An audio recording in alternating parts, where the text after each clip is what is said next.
সরস্বতী পুজো ছোটদের কাছে একটা দারুণ আনন্দ মজা সমস্ত কিছু মিলিয়ে একটা খুব সুন্দর দিন।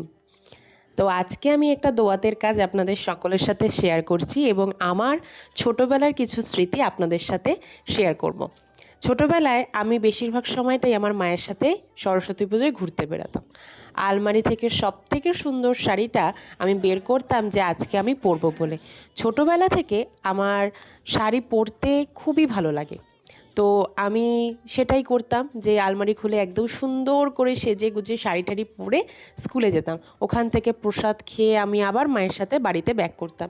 আমার মনে পড়ে 2019-এ আমি সুস্মিতা রিনা প্রথম বেরোই একলা সরস্বতী পুজোয় ঘুরতে, কিন্তু তখন সাহস হয়নি যে আমরা মধ্যমগ্রাম থেকে দূরে কোথাও যাব।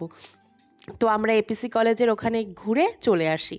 তারপরে আরও 2-3 বছর আমি বেরিয়েছিলাম, কিন্তু তারপরে এখন আমি টোটালি বেরোনো বন্ধ করে দিয়েছি। আর কালকে তো আমার বেরোনোই যাবে না, কারণ কালকে আমার কাজ রয়েছে। তো তোমরা অবশ্যই জানিও যে দোয়াতটা তোমাদের কেমন লাগলো ভিডিওটা, আর আমার স্মৃতি যদি ভালো লাগে তাহলে অবশ্যই লাইক সাবস্ক্রাইব করে দিও। টাটা।